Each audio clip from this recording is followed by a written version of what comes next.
변화하는 세상 속 변화를 꿈꾸다라는 말씀의 제목을 함께 좀 말씀 나누고 함께 또 기도하는 시간 갖도록 하겠습니다. 자녀 교육 베스트 100이라고 하는 아이의 금융 습관을 키워주는 네 가지를 설명해주는 하나의 책에서 본 내용이 있는데, 이 네 가지를 설명해주는 사람이 누구였냐면 저희가 너무나도 세계적으로 잘 알고 있는 워렌 버핏이라고 하는 유명한 사람이 이제 이야기를 합니다. 어릴 적 금융 습관이 평생 간다라고 하면서 이제 네 가지를 설명을 하고 있는데요.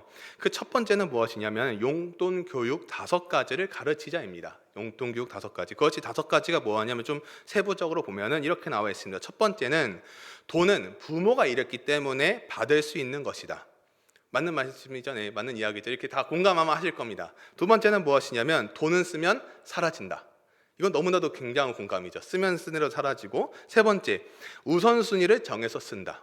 네 번째, 저금하는 습관을 들인다. 마지막 5번째는 돈으로 살 수 없는 것도 있다라는 것입니다. 그것이 바로 용돈 교육의 5가지 방법을 워렌 버핏이 가르치고 있고요. 두 번째는 무엇이냐면 필요한 것인지 갖고 싶은 것인지를 구분해서 하게 하자는 겁니다.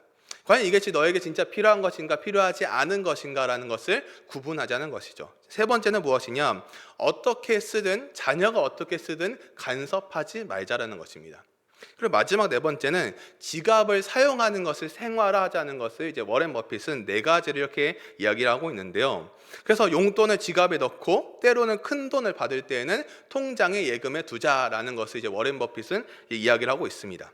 아마 이 이야기를 들으신 분들은 예전에 들었던 분들도 계실 테고, 이 이야기를 들으면 대부분은 어린 젊은 이제 신혼부부인 자녀를 막 키우고 있는 학부모님들은 한번 내 아이에게 한번 이렇게 해볼까라고 하는 생각을 해볼 수도 있을 겁니다. 왜냐하면은 이렇게 하면은 굉장히 아이에게 이 돈을 어떻게 쓰는지에 대해서 도움을 줄 수 있겠구나라고 하는 생각의 변화라는 게 생긴다는 것이죠. 우리는 이 변화라는 것을 한번 생각해 보자는 것입니다. 제가 방금은 돈 이야기, 용돈에 대한 이야기를 했지만 이것을 고스란히 갖고서 신앙이라고 하는 우리의 분야로 한번 생각해 보자는 것이죠. 신앙에는 변화가 필요할까요? 필요하지 않을까요? 변화가 필요합니다. 왜 변화가 필요한지는 이제 말씀을 통해서 함께 좀 보겠지만, 우리가 이 10년 전, 20년 전, 30년 전 아마 여기 계신 분들이 어릴 적부터 듣던 내용들이 주일학교가 어떻게 되어가는지, 10년 뒤, 20년 뒤가 어떻게 될 것이라고 하는 미래를 많은 사람들이 예측을 했습니다. 점점 줄어들 것이라고 예측을 했습니다. 늘어난다고 본 사람은 거의 없었죠. 근데 이 점점 줄어드는 상황 속에, 이제는 계속해서 더 줄어드는 상황 속에 우리는 과연 이 변화를 어떻게 받아들이고 어떻게 새롭게 도전하고 새롭게 꿈을 꿔야 되는가가 우리의 또 하나의 숙제가 아닐까요? 그래서 오늘 말씀의 제목은 그래서 변화하는 세상 속에서 변화를 꿈꾸는 것입니다. 오늘 말씀의 전체적인 좀 배경을 함께 좀 보면, 여호수아는 하나님의 명령을 받아서 하솔왕 야빈이 이끄는 가나안 북부 지방 연합군들을 완전히 진멸시키는 장면이 나오죠. 근데 오늘 말씀에서 비슷하게 반복되는 구절들이 있습니다. 오늘 본문 8절과 11절, 14절에 보니까 8절에서는 한 사람도 남기지 아니하고 라고 나와 있고요. 11절은 하나도 남기지 아니하고, 14절은 하나도 남기지 아니하고 라고 하는 11절과 14절은 똑같이 나와 있고, 8절은 조금 다르지만 결국엔 한 사람도 하나도 남기지 않겠다라고 하는 동일한 문장이 나와 있죠. 그러면서 이것을 강조하고 있는 가장 큰 이유는 무엇이냐? 단순히 이것은 여호수아가 자의로 하고 안 하고의 문제가 아니라 하나님의 뜻이 분명히 여기 안에 담겨 있다는 거예요. 그 이야기를 분명히 하고 있습니다. 그래서 하나님께서 여호수아에게 무엇라고 먼저 이야기를 하십니까? 오늘 본문은 6절 한번 볼까요? 오늘 보면 6절을 보니까 이렇게 나와 있습니다. 한번 같이 읽겠습니다. 여호와께서 여호수아에게 이르시되 그들로 말미암아 두려워하지 말라. 내일 이맘때에 내가 그들을 이스라엘 앞에 넘겨주어 몰살시키리니 너는 그들의 말 뒷발의 힘줄을 끊고 그들의 병거를 불사르라 하시니라. 아멘. 하나님께서 먼저 여호수아에게 무엇라 말씀하십니까? 다른 걸 먼저 이야기하신 게 아니었습니다. 두려워하지 말라라고 먼저 이야기하시죠. 다른 무언가를 전제 조건을 얘기하시면서 두려워하지 말라라고 얘기하신 것이 아니라 첫 번째 얘기하신 게 무엇입니까? 두려워하지 말라였습니다. 두려워하지 말라. 이것은 처음 이야기하신 장면이 아닙니다. 요단강을 건널 때도 그랬고요. 아간의 죄로 아이성 정복이 실패한 후 다시 정복하기 위해 출전을 했을 때, 그리고 가나안 남부의 5 동맹국을 정복하러 갈 때 이 말씀으로 하나님께서는 여호수아에게 용기를 북돋아 주시죠. 그럼 이 장면이 계속해서 반복이 되는 것을 보는데요. 여호수아 전체에서 두려워하지 말라라고 하는 것이 오늘 본문을 포함해서 4번 사용하고 있는데요. 1장 9절에 보니까 이렇게 나와 있습니다. 화면이 준비되어 있을 텐데요. 강하고 담대하라, 두려워하지 말라, 놀라지 말라, 네가 어디로 가든지 내 하나님 여호와가 너와 함께 하신다고 되어 있죠. 그리고 8장 1절에 보니까 이렇게 나와 있습니다. 여호수아에게 이르시되 뭐라고요? 두려워하지 말라, 그리고 놀라지 말라. 그리고 10장 8절에 보니까요, 여호와께서 여호수아에게 이르시되 뭐라고요? 그들을 두려워하지 말라, 내가 그들을 내 손에 넘겨주었으니. 그리고 오늘 본문에 6절 말씀이 이렇게 나와 있죠. 여호와께서 여호수아에게 이르시되 그들로 말미암아 두려워하지 말라고요. 이 두려워하지 말라는 장면이, 말씀이 계속해서 반복되고 있다는 것은 어떠한 이야기를 하고 있냐? 다른 것이 아니라 어떠한 변화가 있더라도, 어떠한 결과가 있더라도 그 모든 것에는 하나님께서 책임지시겠다고 하는 약속이 담겨 있는 것입니다. 내가 어떤 걸 하든, 너의 여호수아가 지금 어떤 상황에 처해 있든 두려워하지 말라는 것은 내가 너와 함께 하겠다고 하는 분명한 책임 약속이 분명히 담겨 있다라는 것이죠. 그러면 이 변화하는 세상 속에 우리 변화하는 우리의 모습을 어떻게 받아들이고 또 준비하고, 그러면 이 말씀을 지키기 위해서 우리는 어떻게 행동을 해야 할까요? 첫 번째는 온전히 하나님을 의지할 때 승리할 수 있다는 것입니다. 온전히 하나님을 의지할 때 승리할 수 있다. 제가 방금 하나님을 의지할 때라고 앞에 붙인 단어가 무엇입니까? 온전이라고 하는 단어예요. 온전히. 온전이라는 단어의 뜻은 본 바탕 그대로 고스란히라는 말을 그대로 쓰고 있어요. 국어사전에 찾아보시면 그대로 본 바탕 그대로 고스란히라고 쓰여져 있습니다. 그 상태 그대로, 즉 무엇입니까? 우리의 모습 그대로예요. 우리의 모습 그대로를 이야기하고 있는데, 오늘 말씀의 제목은 변화하는 세상 속에서 변화를 꿈꾸는 것이었어요. 어떻게 보면 이 그대로로 가는 것과는 조금 상반되고 뭔가 이미지가 안 맞을 수도 있을 수 있는데요. 온전이라는 것을, 온전히 제가 그 뒤에 붙인 것은 무엇입니까? 하나님을 의지할 때입니다. 하나님을 의지하는데 변화해서 의지하는 것이 아니라 온전히 의지해야 되는데, 그 온전히 의지하기 위해서 우리에게 무엇이 있어야 될까요? 변화가 있어야 된다는 것이죠.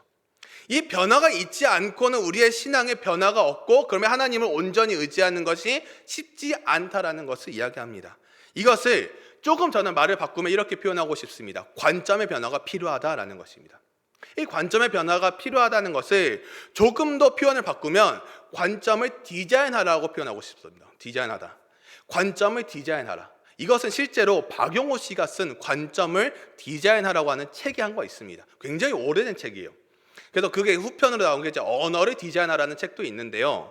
이 책의 프롤로그에 담겨있는 내용을 좀 한번 읽어드리면 이렇게 나와 있습니다. 어떤 관점으로 바라보느냐에 따라 해석하는 법이 달라지고 전혀 다른 결과에 다다른다. 사람들 사이에서 발견되는 능력의 차이는 바로 어떤 관점에서 바라보았느냐에서 기인한다. 관점을 바꾸면 보이지 않던 것들이 보이기 시작한다.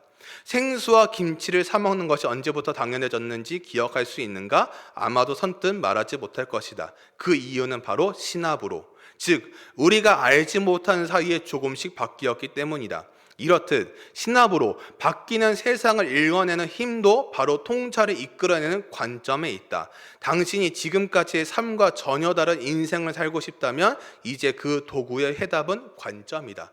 신앙서적은 아니고 일반 경영 경제 서적입니다. 저는 이 책을 읽으면서 굉장히 많은 인사이트를 얻었는데, 여기서 말하는 프롤로그에서 자체에서 보여주는 것이 우리가 이제는 관점을 바꾸자라는 거예요. 언제부터 우리가 김치와 물을 사 먹었냐라는 거예요.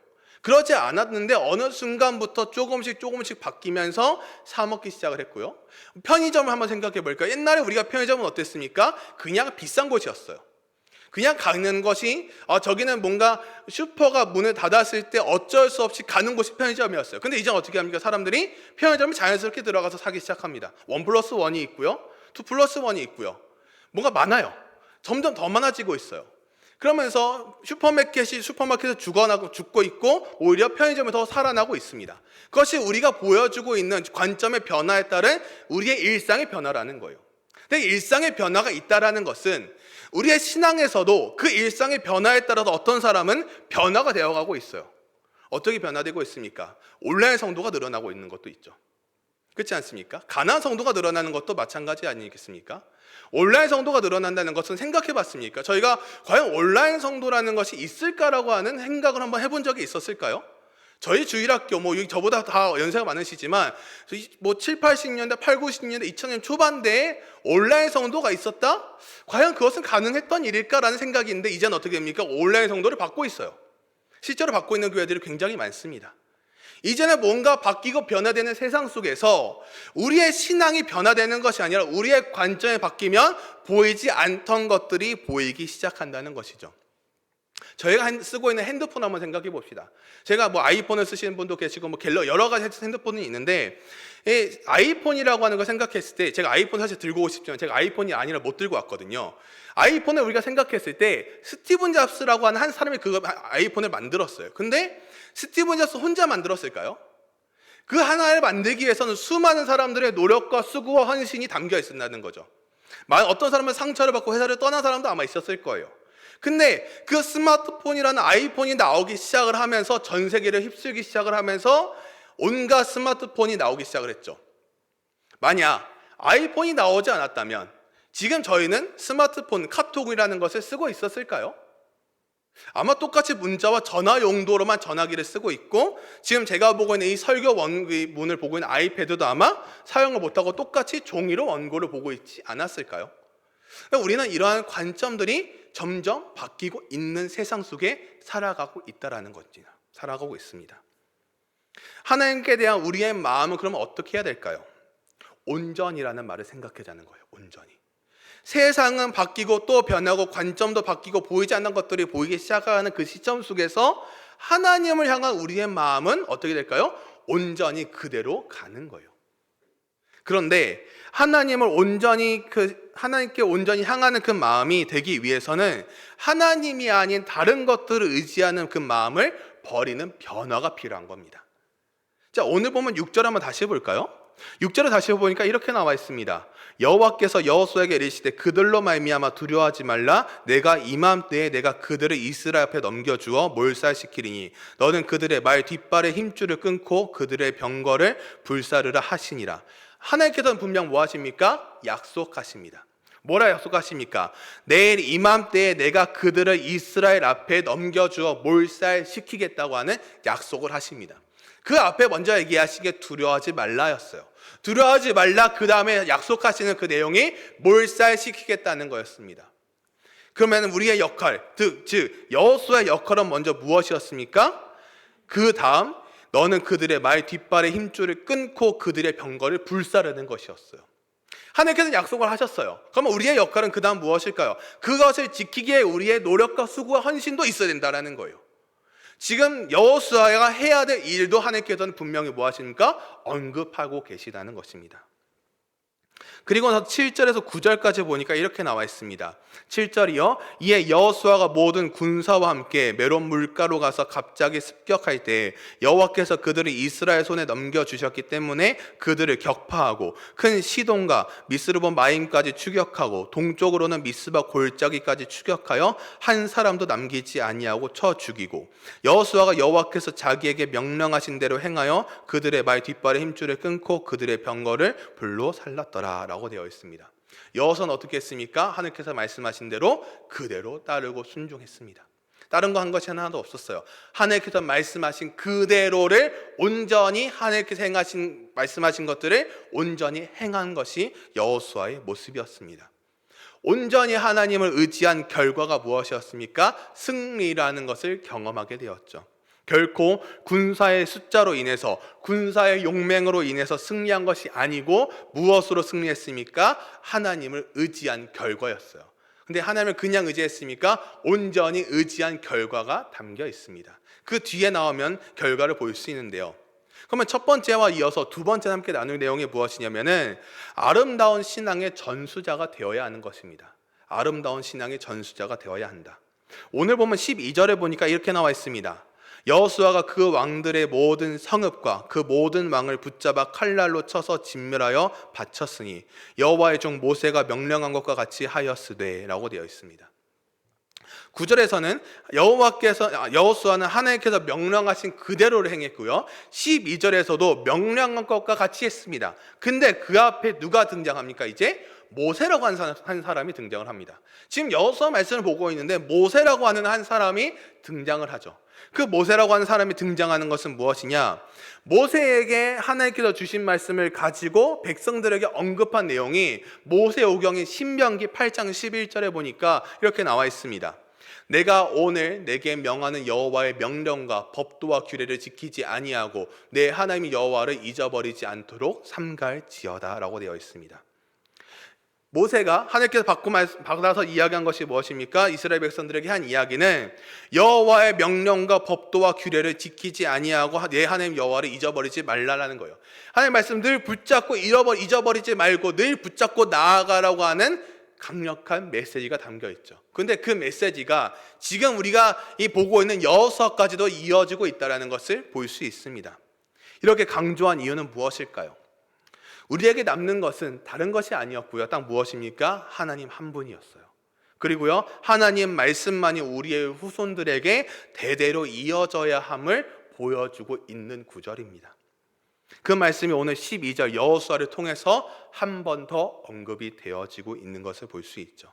그래서 여호수아는 어떻게 했습니까? 하나님의 종 모세가 명령한 그대로 행한 것입니다. 우리의 신앙은 어떻게 돼야 될까요? 우리의 신앙은 변절되어서도 아니하고 그대로 흘러가게 하는 것입니다.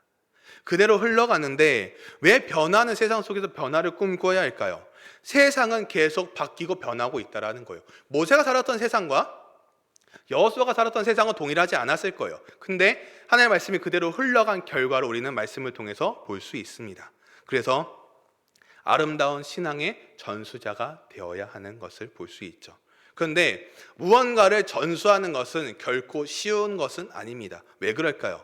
내 마음대로 내 뜻대로 되는 것이 아니기 때문이죠. 내가 생각한 대로 누군가에게 전수해주면 너무나 좋겠지만 내가 생각하고 내가 뜻하는 바대로 그대로 전수가 되면 너무 좋지만 그렇지 않을 때가 너무나도 많은데 그것은 잘못됐다라는 거예요. 신앙을 전수한다는 것은 다른 것이 아니라 우리에게 주어진 하나님께서 말씀하신, 하나님께서 요구하신 그 온전히 순종하는 법을 흘려보내라는 것을 우리는 말씀을 통해서 볼 수 있죠. 그러다 보니 많은 사람들은 무엇을 꿈꾸며 살아갑니까? 성공이라는 단어를 꿈꾸며 살아갑니다. 그러다 보니 모든 것이 어떻게 됩니까? 한국 사람들의 특징은 빨리입니다. 모든 것이 빨라요. 계속 빠른 게 변하고 있습니다. 근데 이 한국교회의 주일학교 숫자가 줄어들고 어떻게 됩니까? 점점 통폐합이 되어가는 교회들이 늘어나고 있습니다. 유치부, 영화부가 없어지고 있고요. 초등부도 없어지고 있어요. 그래서 초등부 고학년부터 중고등부를 합치는 교회들이 늘어나고 있고요. 이제 중고등부도 없어지니까 중고등부와 대학부까지 합치는 교회들이 점점 늘어나고 있습니다. 점점 이 서울권에서는 점점 주일학교가 있는 교회를 찾아보기 힘들 정도로 어려워지고 있고요. 여름성경학교는 어떻게 합니까? 몇몇 교회들이 연합을 하기 시작합니다. 작은 교회들끼리 모여서 연합을 하기 시작을 합니다.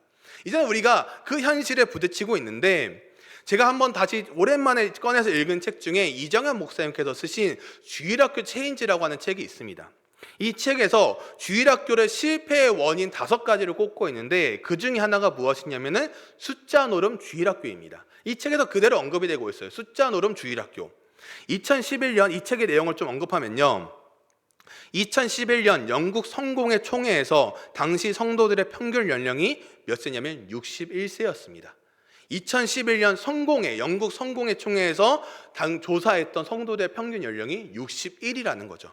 근데 지난 40년 동안 영국 교회 성인의 50%, 주일학교 자녀의 80%가 교회를 떠났다고 합니다. 이에 영국 성공회는 특단의 조치를 취했는데 무조건 출석 숫자를 회복하기 위해 총력을 기울이자는 것이었습니다. 출석 숫자에 총력을 다한 영국 성공회는 2019년 통계에 따르면 주일학교 학생 수가 과거 10년 전보다 증가했을까요? 감소했을까요? 27% 감소했다고 합니다. 성인의 출석률도 증가했으면 좋겠지만 17%나 감소했다는 것도 볼 수 있죠. 이게 2011년 영국 성공회에서 발표한 조사 내용이었어요. 근데 이것을 통해서 이정현 목사님 책에서 뭐라 되어 있냐? 무엇을 가장 놓치고 있는데 그 무엇이 뭐냐면 바로 신앙의 성장이라는 것이었습니다. 신앙의 성장을 놓치다 보니 이러한 결과를 맞이했다는 것인데, 우리가 이제는 어떻게 해야 될까 하는 막막한 상황이 점점 처해지고 있습니다. 신앙의 성장에서 지금은 제일 중요한 것이 무엇일까요? 숫자일까요? 아니요, 저는 지속성이라고 봅니다. 이 지속성이라는 게 있어야 되는데 우리는 빨리빨리 하다 보니 계속 바뀌어요. 한 기관에서 한 조사를 했는데 한 사역자께서 그런 이야기를 하더라고요. 한국 교회에는 교재가 너무나 많다라는 거예요. 저희가 교재가 너무 많은데 교재가 매년 수시로 바뀐다는 거예요. 뭔가 통일해서 같이 가는 게 없고 너무 계속 바뀌다 보니까 그러면 그걸 받아서 그 적용해야 되는 사역자들은 너무 힘이 드는 거예요. 왜? 매년 뭔가 계속 바뀌니까요. 그런 얘기를 하면서 과연 우리에겐 이 지속성이라는 게 과연 어려운 문제일까라고 하는 숙제처럼 저에게 갑자기 여겨지기 시작을 했습니다. 그래서 유치부가 없어지고 있고요. 영유아부가 없어지기 시작을 했고요. 유아 세례를 받는 교회가 없어지기 시작했습니다. 그래도 저희는 최근에 유아 세례를 굉장히 많이 받았죠. 한 10명 넘게 받았는데, 제가 지난 11월 달에 교회를 좀 탐방할 일이 있었습니다. 한 달 좀 쉼을 가지면서, 그래서 집 근처에 있는 한 3,000명, 4,000명 정도 모이는 교회를 한번 바로 집 뒤에 있는 교회를 탐방을 간 적이 있습니다. 근데 그때 주보 광고를 보니까 그 전주에 유아 세례를 했고 이제 증서를 가져가라고 하는 광고가 있었습니다. 근데 그때 담임 목사님께서 광고하시면서 이야기하신 것이, 여러분 기억하셔야 됩니다. 저희 교회에서 유아 세례를 얼마나 많이 받으신지 아십니까? 13명이나 받았습니다. 이러는 겁니다. 근데 갑자기 제가 그래서 나눔교회를 부임했는데 유아 세례를 받은 숫자가 10명이 넘는 거예요. 그래서 와, 대형교회구나. 저는 갑자기 그 생각이 다 드는 거예요. 3,000명이 모이는 교회라는 숫자를 얘기하는 건 아니지만 3,000명이 모이는 교회에서도 13명이 받았다고 같이 박수를 치고 같이 축하하는 분위기인데, 우리는 이제는 3,000명이든 4,000명이든지 중요한 것이 아니라 유아 세례를 받는 인원이 있다는 것에 감사하는 시대가 되어버렸다는 거예요. 이게 점점 더해질 거예요. 점점 더해진다는 것이죠. 그러면 우리는 무엇을 해야 될까요? 우리가 해야 될 일은 다른 것이 아니었어요. 우리는 하나님께서 우리를 신앙의 전수자로 준비하고 계시다라는 그 사실을 확신하고 그 마음을 가지고 신앙생활을 해야 된다는 것이죠. 그럼 이제 우리는 또 무엇을 해야 될까요? 마지막 세 번째입니다. 성장을 바라보면 변화가 시작이 됩니다. 성장을 바라보는데 어떻게 변화가 시작이 될까요? 성장한다는 것은 무엇을 말할까요? 기다림이에요. 기다린다는 것은 그것의 지속성을 이야기한다는 것을 볼 수 있는데요. 자, 오늘 보면 15절 말씀에 보니까 이렇게 나와 있습니다. 여호와께서 그의 종 모세에게 명령하신 것을 모세는 여호수아에게 명령하였고 여호수아는 그대로 행하여 여호와께서 모세에게 명하신 모든 것을 하나도 행하지 아니한 것이 없었더라라고 되어 있습니다. 하나님께서 모세에게 명령하신 것을 모세는 여호수아에게 명령했고 여호수아는 그대로 뭘 했습니까? 그대로 행했습니다. 그래서 맨 마지막에 나와 있죠. 여호와께서 모세에게 명하신 모든 것을 하나도 행하지 아니한 것이 없었더라라고 되어 있습니다. 하나님께서 모세에게 명한 모든 것을 하나도 행하지 아니한 것이 없었다라는 그 구절이 너무나도 핵심의 구절이라는 것입니다. 즉 모세부터 여호수아까지의 긴 시간 동안 하나님은 무엇을 하셨습니까? 기다리셨어요. 계속 기다리셨어요. 여호수아도 하나님의 일하심을 경험하면서 하나님께서 명령하신 그대로를 행했습니다. 의심하지 않고요, 그대로 행했습니다. 하나님의 말씀은 결국 무엇을 합니까? 우리를 성장하게 하죠. 하나님의 사랑으로 무엇을 합니까? 우리를 변화시킨다라는 거예요. 근데요, 그 기다림은 꼭 필요하더라고요. 한 번에 변화되면 좋겠지만 그 변화되는 시간이 누군가는 굉장히 짧게 될 수도 있고 누군가는 굉장히 긴 시간이 걸릴 수도 있다라는 거예요. 근데 우리는 그 변화의 기다림이 우리에게도 있냐라는 것을 한 번도 되묻지 않는 거죠. 그래서 우리는 함께 무엇을 해야 될까요? 성장을 바라보는 거예요. 하나님께서 우리에게 명령하신 것은 다른 것이 아니었어요. 처음에 말씀하신 두려워하지 말라였어요. 내가 너와 함께 하겠다고 하는 그 두려워하지 말라는 분명한 말씀을 전해주고 계시죠. 우리는 무엇이 우리를 과연 두렵게 합니까? 우리는 오직 하나님만을 두려워되지 않을까요? 그것이 우리에게 필요한 정답이지 않을까요? 그래서 오늘 말씀의 전체적인 결론을 맺으면서 변화를 기다리는 것은 굉장히 고된 시간일 수도 있어요. 하지만 우리 아브라함을 한번 생각해 볼까요? 아브라함을 생각을 하면 아브라함은 아들 이삭을 기다리기까지의 그 시간들은 어떠했습니까? 너무나도 힘든 시간이었어요. 언제 하나님께서 몇 살에 주시겠다라고 하는 약속이 없었기 때문이었죠. 그냥 무작정 기다림이었어요. 기다리다 보니 실수도 하기도 했고, 근데 결국에 하나님께서는 100세 때 아들을 주시죠. 하나님께서 그냥 100세 때 아들을 줄 거니 조금만 기다려, 몇 년만 기다려라고 하셨으면 좋겠지만 하나님은 그 이야기를 하지 않으셨다라는 거예요. 그때는 무엇입니까? 우리의 때가 우리의 방법이 아니라 하나님의 때, 하나님의 방법으로, 하나님의 시간으로 사용하신다는 것이 분명히 오늘 말씀을 통해서 알 수 있는 교훈인 것입니다. 그래서요, 그 축구 선수 중에 손흥민 선수의 아버지이신 손웅정 씨가 축구 기본기를 잘 갖추기 위해서는 몇 년을 해야 되냐면은 최소 10년이 걸린다는 이야기를 합니다. 그리고요, 기술을 익히려면 최소 15년 이상이 걸린다라는 거예요. 여러분, 축구공 하나를 다루는데 10년 정도의 시간이 걸린다고 생각해 보세요. 근데 그 10년 동안 무언가를 하는 것이 아니라 기본기만 10년을 하는 거예요. 기본기만 10년. 그러면 그 10년이라는 시간을 하고 있는 선수도 어떨까요? 힘들겠죠. 과연 언제 이것이 끝날까라고 하는 두려움이 생기겠죠. 근데요, 그것을 잘 극복하기 시작을 하면 그 더 이상의 크고 놀라운 것들이 있다라는 거예요. 그래서 손흥민 선수가 세계 최고의 선수가 됐던 가장 큰 이유가 그 기본기의 탄탄함도 있다라는 것이죠. 함께 변화를 꿈꾸며 나아가는 것은 이 기다림은 우리를 지치게 할 수도 있어요. 근데 왜일까요? 방금 제가 좀 전에 얘기했던 것처럼 나의 생각, 나의 시선, 나의 기준대로 바라보기 때문입니다. 아니요, 이제는 무엇을 해야 될까요? 하나님의 뜻, 하나님의 생각, 하나님의 기준으로 세상을 바라볼 수 있는 지혜와 명철함을 달라는 기도가 동반되어야 되지 않을까요? 우리의 인생에는 무엇이 필요할까요? 지속성. 지속성이 필요하다는 것은 무엇일까요? 단순함입니다. 단순 지속 반복이죠. 단순 지속 반복이요. 계속 단순 지속 반복이라는 거예요. 신앙생활 하는 거 어떻습니까? 매일 단순 지속 반복의 연속이죠.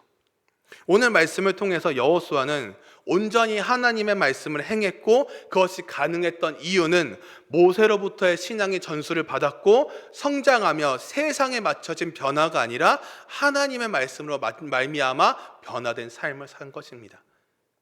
우리의 인생은 하나님이 보시기에 좋은 인생으로 바뀌어야 될 줄 믿습니다. 세상이 보기 좋은 사람이 아니에요. 하나님이 보시기 좋은. 하나님이 보시기 좋은 사람은 어떠한 사람입니까? 하나님을 두려워하는 사람입니다. 과정이 있어야 성장이 있기 마련입니다. 과정 없는 성장은 아무것도 없다라는 것이죠. 그래서 우리가 함께 오늘 찬양하고 기도하는 시간을 통해 아무것도 다른 것보다는 내가 하나님만 더 두려워하는 삶을 살고 하나님 나에게 말씀하신 두려워하지 말라고 말씀하신 하나님의 말씀을 생각을 하면서 변화하는 세상 속에서 진정한 변화가 무엇인가, 어떻게 내가 꿈꾸며 나아가야 되는 것인가, 내 하나님 말씀을 더 어떻게 온전히 받아들여야 되는가, 모세로부터 여호수아에까지 이어졌던 그 말씀들이 나를 통하여서 나의 후손들에게까지 온전히 그 신앙이 전수되기 위해서는 나는 어떠한 삶과 인생을 살아야 될 것인가, 나의 생각, 나의 기준이 아니라 하나님의 방법과 하나님의 뜻과 하나님의 시간으로 사용하달라는 우리의 간절한 기도와 하나님께 대한 고백이 되어야 되지 않을까요? 그래서 우리 함께 기도하며 나아가는 이 시간 가운데 하나님의 말씀에 온전히 순종하는 모든 나눔교회 성도님들이 되시기를 주님의 이름으로 소망합니다. 우리 함께 좀 찬양하실까요? 함께 찬양하실 고백은 아무것도 두려워하지 말라라는 찬양입니다. 이 찬양의 가사를 보니까요, 중간에 이렇게 나와 있습니다. 놀라지 마라, 겁내지 마라, 주님 나를 지켜주시네. 주님이 우리를 지켜주시는데 첫 번째 하시는 것이, 말씀하신 것이 두려워하지 말라였어요. 너무 먼저 조건을 거시면서 이러이러한 것을 해줄 테니 두려워하지 말라는 것이 아니었어요. 그냥 두려워하지 말라는 것이었어요. 엄청 특별한 대단한 것을 얘기하지 않으셨다라는 거예요. 그 다음 가사가 무엇입니까? 내 마음이 힘에 겨워 지칠지라도 주님 나를 지켜주신다라는 겁니다. 때로는 내가 일을 하다 보고 내가 일을 하고 내가 세상에 살아가다 보면 너무나도 지치고 힘든 그 순간 속에서 하나님 어떻게 하십니까? 그 마음을 지켜주신다라는 거예요. 세상에 험한 풍파가 몰아칠 때도 어떻게 합니까? 하나님 우리를 지켜주신다는 거예요. 그럼 우리는 무엇을 고백해야 됩니까? 주님은 나의 산성, 주님은 나의 요새, 주님은 나의 소망, 나의 힘이 되신 여호와, 이 고백이라는 거예요. 이 고백을 함께 마음을 다해 정성을 다해 고백하며 나아가시겠습니다.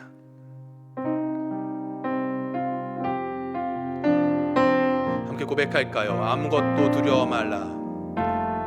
아무것도 두려워 말라. 주 나의 하나님이 지켜주시네. 놀라지 마라, 놀라지 마라, 겁내지 마라, 겁내지 마라. 주님 나를 지켜주시네. 우리 한 번 더 고백하실까요? 아무것도 두려워 말라. 아무것도 두려워 말라. 주 나의 하나님이 지켜주. 이렇게 고백하십니다. 놀라지 말라, 겁내지 마라, 겁내지 마라. 주님 나를 지켜주신. 이렇게 고백할까요? 내 마음이 힘에 겨울지라도, 내 마음이 힘에 겨워 지칠지 주님이 우리를 지켜주십니다. 지켜주시네. 세상의 험한 풍파, 세상의 험한 풍파 몰아칠 때도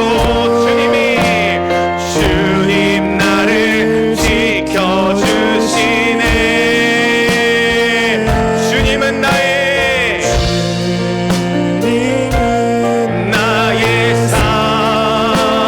산성, 주님은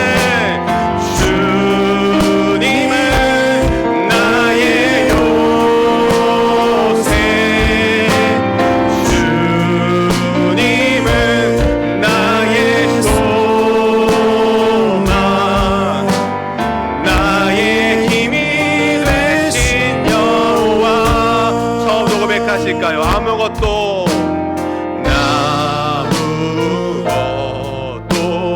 두려워 말라. 주 나의 하나님이 지켜주. 놀라지 말라, 놀라지 말라, 겁내지 말라, 겁내지 마라. 주님이 우리를 지켜주십니다. 주님 나를 지켜주. 이렇게 고백할까요? 내 마음이 힘에 겨워, 내 마음이 힘에 겨워 지칠지 주님 나를 지켜주시네. 세상의 험한 풍파, 세상의 험한 풍파 몰아칠 때도 주님 나를 지켜주시네.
말씀을 기억하시면서 기도하시길 소망합니다. 함께 기도하실 때 하나님, 변화하는 세상 속에서 우리는 어떠한 변화를 꿈꿔야 될까요? 하나님, 다른 무엇보다 온전히 하나님의 말씀에 순종할 수 있는 삶을 살아가게 하여 주시옵소서. 이 말 변화되는 세상 속에서, 매일매일 빠르게 변화되는 세상 속에서 유일하게 변하지 않는 하나님의 말씀 하나만을 더 붙들고 나가는 우리 모두가 되게 하여 주시옵소서. 온전히 하나님 한 분만을 붙들고, 온전히 하나님 한 분만을 신뢰하며, 온전히 하나님 한 분만의 그 말씀에 우리가 더 복종하며 나아가는 삶이 되게 하여 주시옵소서. 우리 말씀을 기억하시면서 함께 이 기도 제목 가지고 기도하며 나아가시겠습니다. 기도하시겠습니다. 하나님 아버지 감사합니다.